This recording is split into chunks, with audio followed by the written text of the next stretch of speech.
শ্রেয়াস আইয়ার এই বছরে প্রথমবারের জন্য as a player, as a captain তিনি আইপিএল জিতলেন।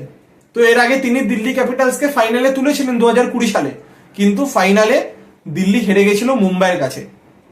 তো তারপর তিনি যখন কলকাতাতে অ্যাজ আ ক্যাপ্টেন হিসেবে আসেন 2022 সালে, তো প্রথম সিজন তিনি ক্যাপ্টেন্সি করেছিলেন, কিন্তু দল সেরকম ভাবে সাফল্য পায়নি।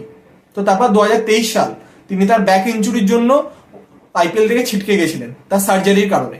তো তারপর এই বছরে দুর্দান্ত কামব্যাক করেন এবং দলও দুর্দান্ত পারফর্ম করে এবং কেকেআর চ্যাম্পিয়ন হয় এবং চ্যাম্পিয়ন দলের ক্যাপ্টেন হিসেবে যোগ্য সম্মান পান শ্রেয়াস আইয়ার। তো আমরা আজকে এই ভিডিওর মাধ্যমে আলোচনা করব যে 2008 সাল থেকে আইপিএল চ্যাম্পিয়ন দলের ক্যাপ্টেন কারা ছিল সেই নিয়ে।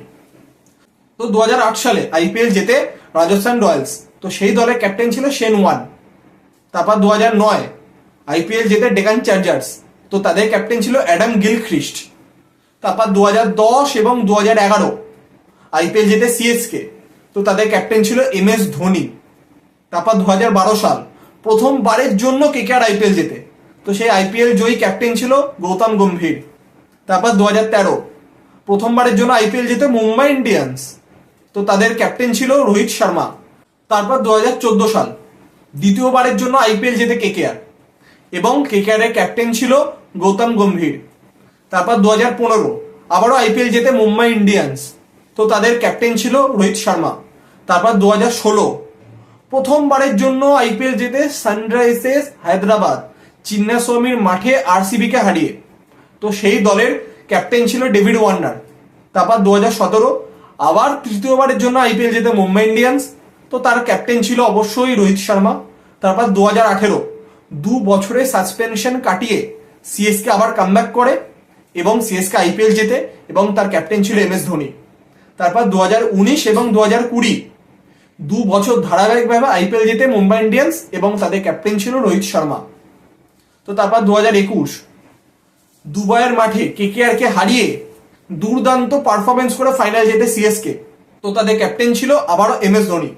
তারপর 2022 সাল নতুন দল হিসেবে যোগ দেয় গুজরাট টাইটান্স এবং গুজরাট আইপিএল জেতে এবং সেই আইপিএল জয়ী ক্যাপ্টেন ছিল হার্দিক পান্ডিয়া।